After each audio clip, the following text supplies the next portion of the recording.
Hello everyone, আসসালামু আলাইকুম। কেমন আছেন আপনারা সবাই? আজকে আপনাদের সাথে শেয়ার করতে যাচ্ছি ব্রণের সমস্যা সমাধানে যে 3টি নিয়ম অনুসরণ করতে হবে। তো মূল আলোচনায় যাওয়ার আগে বলে রাখি, আমি আপনাদেরকে যে টিপসগুলো দিচ্ছি এগুলো কিন্তু সবই আমি পার্সোনালি ইউজ করে খুব ভালো ফলাফল পেয়েছি দেখেই কিন্তু আপনাদের সাথে তা আমি শেয়ার করছি।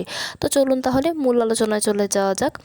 ব্রণ ওঠা এটা কিন্তু কম বেশি আমাদের সবারই একটা বড় সমস্যা।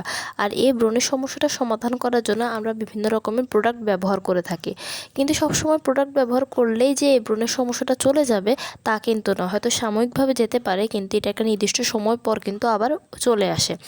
তো এই ব্রণের সমস্যাটাকে সমাধান করার জন্য বা নিয়ন্ত্রণ করার জন্য আমরা কিছু নিয়ম নীতি যদি অবলম্বন করি তাহলে কিন্তু অনেকটাই তা আমরা নিয়ন্ত্রণ করতে পারি।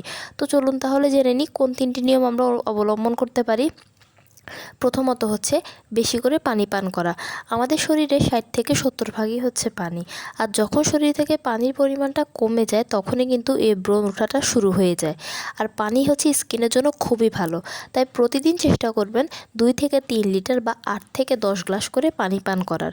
যদি আপনারা এভাবে করে পানিটা নিয়মিত পান করেন তাহলে কিন্তু আপনাদের ব্রণ ওঠাটা কিন্তু অনেকটা নিয়ন্ত্রণ হয়ে যাবে। আর প্রতিদিন চেষ্টা করবেন 1 থেকে 1.5 ঘন্টা পর পর 1 গ্লাস করে পানি খাওয়ার, তাহলে কিন্তু এটা শরীরের জন্য ভালো, শরীরে পানির পরিমাণটাও ব্যালেন্স অবস্থায় থাকবে। দ্বিতীয়ত হচ্ছে সূর্যের আলোতে কম যাওয়া। আমরা যেহেতু সবাই কর্মব্যস্ত তাই আমাদেরকে প্রতিদিনই বাইরে বের হতে হয়, আর আমরা যখন বাইরে যাই তখন কিন্তু সূর্যের আলোটা সরাসরি আমাদের মুখে, হাতে, পায়ে এই 3টা জায়গায় অনেক বেশি পড়ে। আর যখনই মুখের উপর সূর্যের অতিবেগুনি রশ্মিটা পড়ে তখনই কিন্তু মুখ ওই রোদের আলোটা বা রোদের তাপটা শুষে নেয়, আর সাথে সাথে কিন্তু মুখটা গরম হয়ে যায়। আর মুখ যখনই গরম হয় তখনই কিন্তু এই ব্রণ ওঠাটা অনেকটাই বেড়ে যায়। আপনারা নিজেরাই লক্ষ্য করবেন যে আপনারা যখন বাসায় যান তখন রোদের আলোর পর থেকে যখন বাসায় যান তখন মুখটা থাকে একরকম, আর যখন আপনারা ফ্রেশ হন তখন মুখের অবস্থা থাকে আরেক রকম। তাই রোদেতে কম যাওয়ার চেষ্টা করবেন, যদি যেতেই হয় তাহলে অবশ্যই সানস্ক্রিনটা ব্যবহার করে যাবেন। তৃতীয়ত হচ্ছে অ্যালার্জি জাতীয় খাবার কম খাওয়া।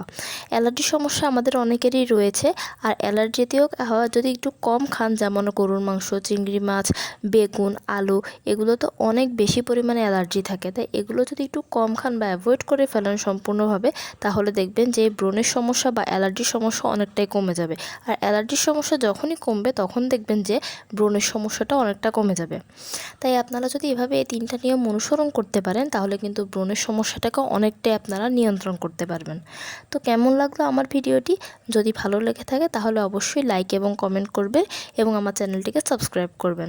সবাই ভালো থাকবেন, সুস্থ থাকবেন। আসসালামু আলাইকুম।